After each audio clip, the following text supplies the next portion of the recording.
Hey guys, आज मैले तपाईँहरूको लागि मालपुवाको स्पेसल रेसिपी लिएर आएको छु र आउन गइरहेको होलीमा तपाईँहरूले यो मालपुवा बनाएर इन्जोय गर्न सक्नुहुनेछ। तपाईँहरूले हेर्न सक्नुहुनेछ कति राम्रो राम्रो यो मालपुवा बनेको छ र तपाईँहरूले पनि यस्तै क्रिस्पी मालपुवा घरमा सजिलैसँग बनाउन सक्नुहुनेछ।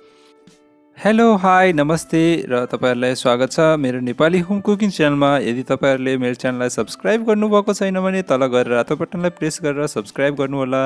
र सुरु गरौँ है त मालपुवाको रेसिपी। यहाँ इन्ग्रिडियन्ट्सहरूमा मैले पहिला 1 कप सुजी लिएको छु।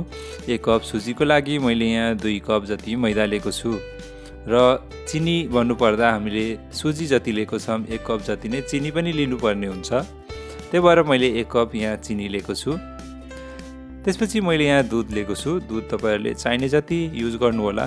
यसमा मैले 1 कप र आधी कप युज भएको छ। त्यसपछि मैले यहाँ सुकमेल लिएको छु। यो सुकमेललाई मैले क्रस गरेको छु। त्यसपछि यहाँ मैले ड्राई फ्रुट्स लिएको छु। ड्राई फ्रुट्सहरूमा मैले मिक्स गरेको छु काजु, पिस्ता र आलमन्ड। त्यसपछि मैले यहाँ ड्राइड कोकोनट लिएको छु, सुकेको नरिवल, त्यसलाई राम्रोसँग काटेको छु। त्यसपछि मैले यहाँ सोप लिएको छु। यो सोप तपाईँहरूले हाल्नु पर्ने हुन्छ। त्यसपछि बेकिङ पाउडर पनि मैले लिएको छु। अब यो सबै इन्ग्रिडियन्टहरूलाई मैले यो ठुलो बलमा मिक्स गर्न गइरहेको छु। त्यसै गरी यहाँ पहिला मैले मैदा राख्दैछु। यो मैदा तपाईँले राखिसकेपछि त्यसपछि सुजी हाल्नु होला र एक एक गरेर सबै इन्ग्रिडियन्ट्सहरू मिक्स गर्नुहोला। प्राय यो मालपुवा तपाईँहरूको होलीमा बनाउने गरिन्छ तराई रिजनमा र यो मालपुवासँगै तपाईँहरूको खसीको मासु, कुखुराको मासु, खिरसँग इन्जोय गर्न सकिन्छ। र यदि तपाईँहरूले कुखुरा या खसीको मासुको रेसिपी हेर्नु छ भने माथि कार्डमा मैले लिङ्क दिएको छु र तल डिस्क्रिप्सनमा पनि मैले लिङ्क दिएको छु, तपाईँहरूले पक्कै पनि हेर्नुहोला।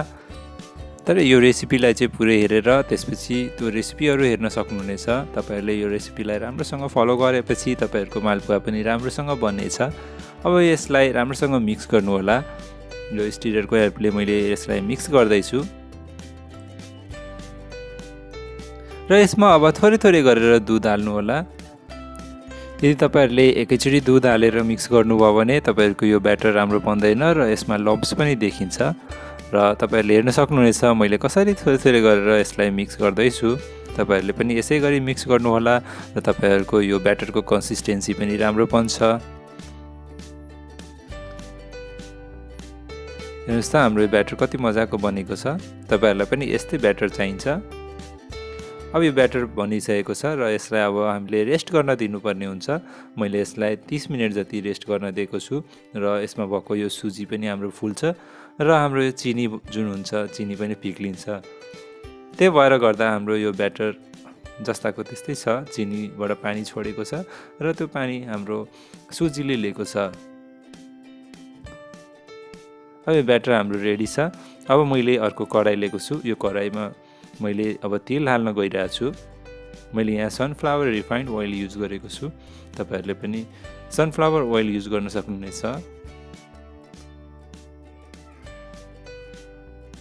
यसमा प्रशस्त तेल हाल्नु होला। तपाईँहरूको यो जुन मालपुवा हुन्छ त्यो राम्रोसँग डुब्नुपर्ने हुन्छ तेलमा र यसलाई तपाईँहरूले चेक गर्न सक्नुहुनेछ तपाईँको यो तेल तात्यो कि तातेन भनेर। अब यो ब्याटरलाई मैले यो डाडुमा हाल्दैछु र यो डाडुमा हालिसकेपछि तपाईँको यो ब्याटर तल चुइन सक्छ।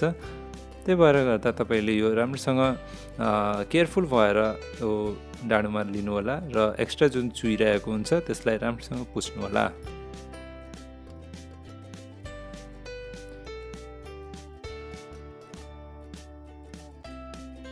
अब यसलाई तपाईँले यो तेलमा हाल्न सक्नुहुनेछ।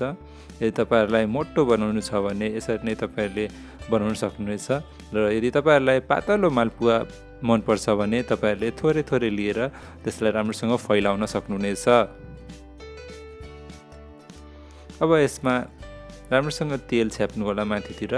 यदि तपाईँहरूको यो मालपुवा डुबेको छैन भने तपाईँहरूले तेल छ्याप्न सक्नुहुनेछ। त्यसै गरी यहाँ एक्स्ट्रा स्पेस थियो, त्यही भएर मैले फेरि अर्को पनि थपेँ यसमा। अब यसलाई 1 देखि 1.5 मिनटसम्म पकाउनु होला मिडियम फ्लेममा।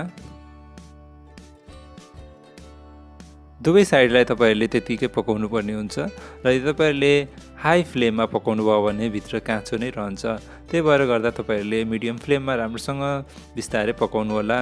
हेर्नुहोस् त हाम्रो यो कस्तो क्रिस्पी मालपुवा बनेको छ।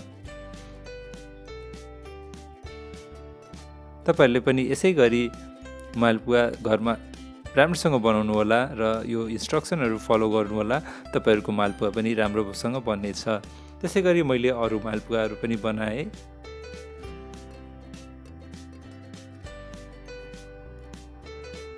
तपाईहरुको लागि मैले यो मालपुवाको रेसिपी स्पेशली ल्याएको छु।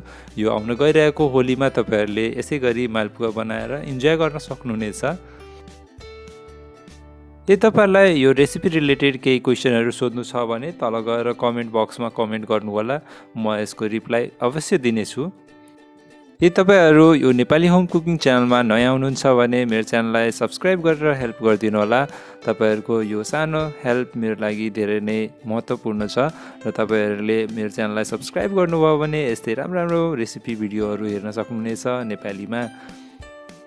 र यदि तपाईहरुलाई यो भिडियो राम्रो लागेको छ भने यो भिडियोलाई लाइक पनि गरिदिनु होला अनि साथीभाइहरुसँग शेयर गर्न चाहिँ नबिर्सिनु होला। यसैगरी मैले सबै मालपुवाहरु बनाएर रेडी पारिसकेको छु र यदि तपाईहरुलाई कुनै रेसिपी चाहिएको छ भने तपाईहरुले कमेन्ट बक्समा भन्नु होला। म त्यो रेसिपी पक्कै पनि तपाईहरुको सामु ल्याउने छु र हेर्न सक्नुहुनेछ तपाईहरुले यो कस्तो राम्रो मालपुवा बनेर रेडी भएको छ हाम्रो। र तपाईहरुले यसलाई क्रिस्पी बनाउनलाई तपाईहरुले यसमा सुजी अलिकति बढी हाल्न सक्नुहुनेछ। हाम्रो यो मालपुवाको आवाज तपाईहरुले सुन्नुभयो होला, कतिको क्रिस्पी बनेको छ। यस्तै राम्रो भिडियोहरु म तपाईहरुको लागि पक्कै पनि ल्याउने छु र यदि तपाईहरुले यति बेलासम्म हेर्नु भएको छ भने मेरो च्यानललाई सब्स्क्राइब गरेर अनि मात्रै अर्को भिडियोतिर लाग्नु होला। र अहिलेको लागि बिदा लिन्छु म। Bye bye, see you.